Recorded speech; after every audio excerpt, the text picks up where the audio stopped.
sweep in the shade. If I'm sat this way, he's pretty much guessing I'm looking at sweeping this way. Okay? So I need to create a reaction. Okay? I need to look at dealing with it in a different way. So one of the things I'm going to do here is, I know he's going to try and base. So even if I bury his hand, he's going to try and put his elbow out. Okay? So as we go and he bases here, a lot of people get into here now and try to lift, and he's sinking his weight on his elbow, making hard work. So I work on a principle where we look at different directions.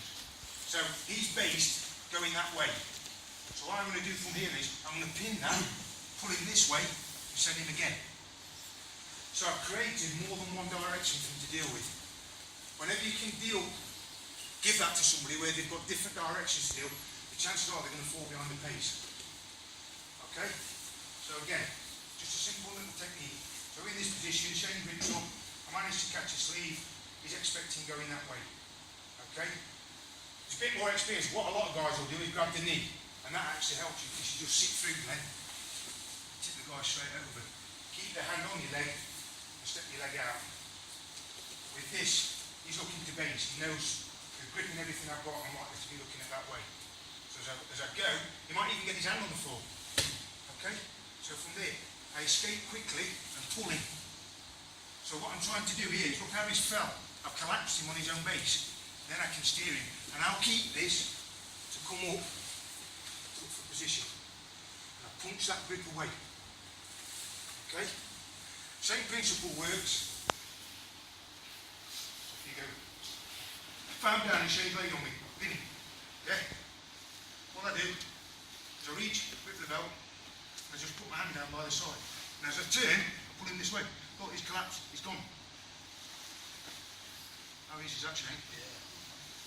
Because that position will feel secure. But my mistake would be from here, is if in your head, when you start looking at sweeps and reversal, you think you've got to go straight to the sides.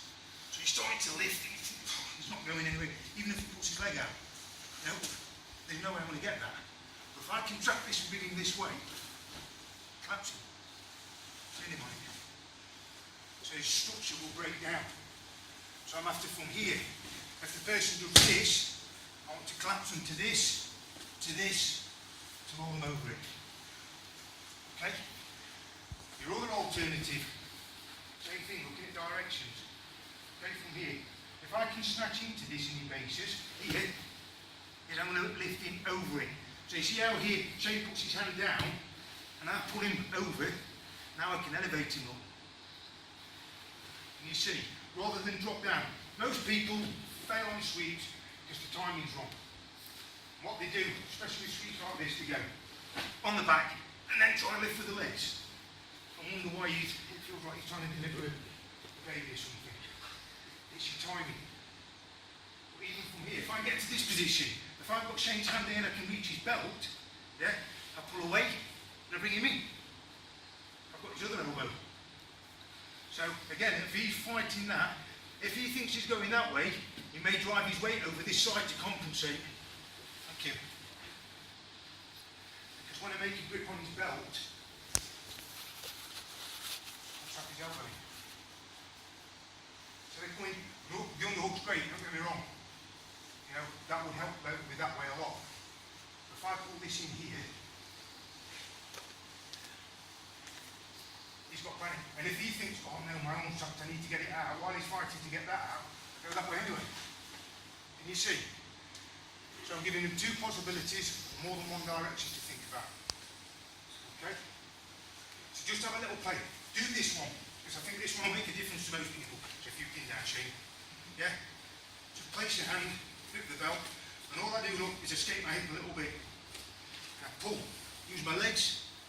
He can't get off that arm now because his weight's on my leg, my leg's on his arm's on my arm. It's trapped. Yeah? No.